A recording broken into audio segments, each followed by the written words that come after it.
everybody, and welcome back to the channel. Today I'm bringing you another recipe for a homemade hiker's meal. This time we're getting a little more exotic. We're doing a chicken curry.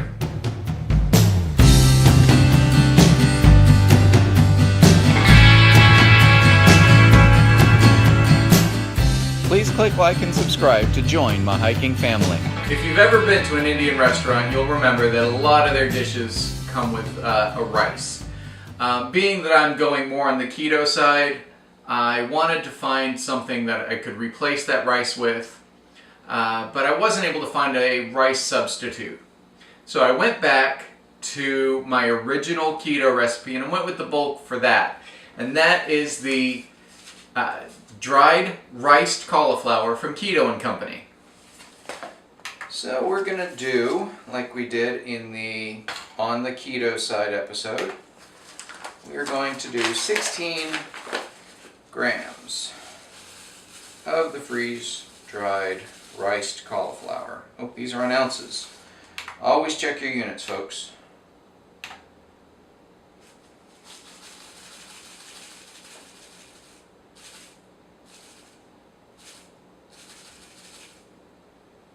So it doesn't look like much, but it does swell up really well. Oh man, it smells really good.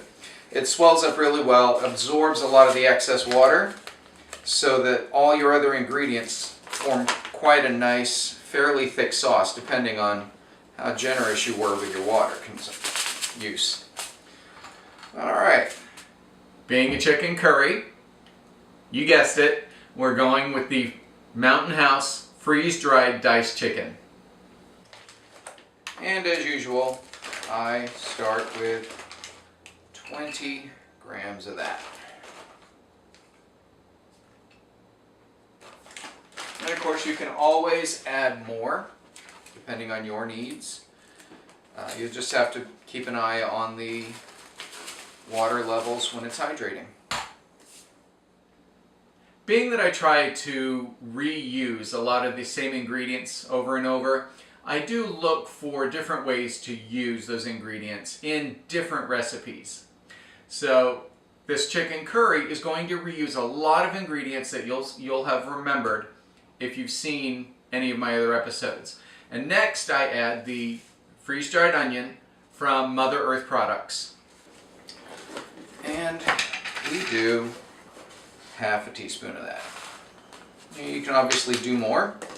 I just don't like any ingredient to completely overpower. And again, we're going back to the Mother Earth products freeze-dried peas. And we're going to do 7 grams.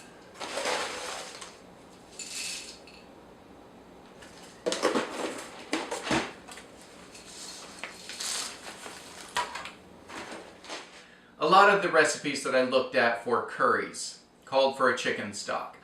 Now, being that we go with powder, I didn't want to just use a bouillon because they're super high in salt. So I went looking for a sodium-free chicken stock. And I found the Herbox, or Herbox?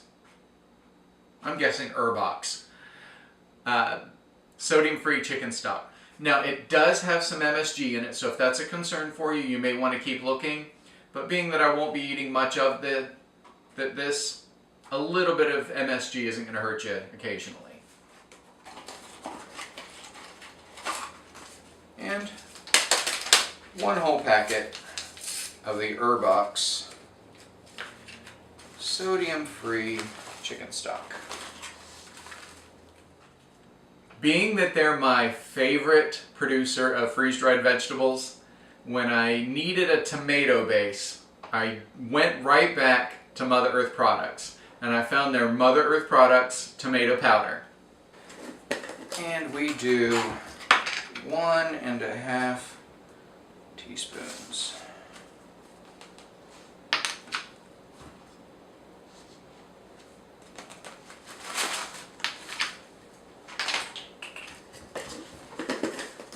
Next, we're going to add a little bit of coconut milk powder.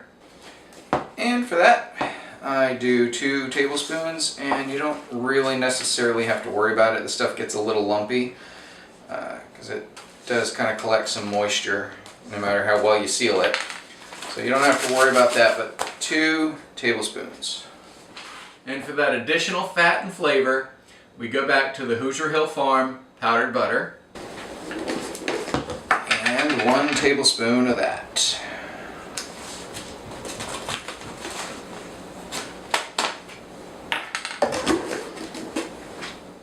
Now we're going to season this.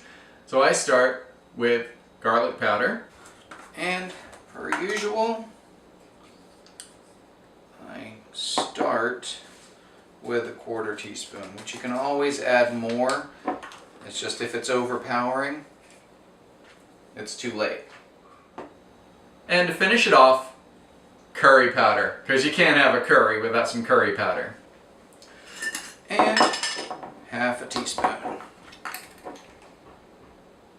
And this is another one you can of course add more if you want to, but it's a good jumping off point because I do make meals for other people, so my palate might be able to handle more than the average person. So alright, there it is, built up into our cut down food saver bag. And we go back to the handy dandy food saver. If you've been around a while, this should be your old friend. Hit the vacuum and seal button. Get all that air sucked out of there. So this thing can be sealed. It'll be odor-free, scent-free, to help keep unwanted wildlife out of the campsite. In fact, the bear from my bear story, I found out that Florida Fish and Wildlife shut down a good area of the Juniper Springs campsite, or woods near the Florida Trail after my bear encounter, because it turns out that there was a bear getting more and more aggressive, and he turned into quite a dangerous bear because he was breaking into camps. So you don't want scents to get into to get out into the air. These do smell great, but you, with this vacuum seal system, can prevent wildlife from smelling your food. So there you have it. Another homemade hiker's meal, this time on the exotic side. It's proof that you don't have to eat boring on the trail. You can eat as varied and as exotic as you'd like. Have you tried any of my recipes? What did you think?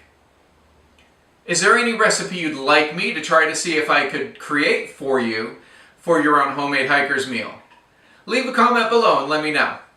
If you have any other questions or comments, please leave a comment or send me an email at trailnamemace@gmail.com. Thanks for watching, and we'll see you next time. Be sure to visit trailnamemace.com to find links to products I've reviewed. Thanks for watching, and keep hiking!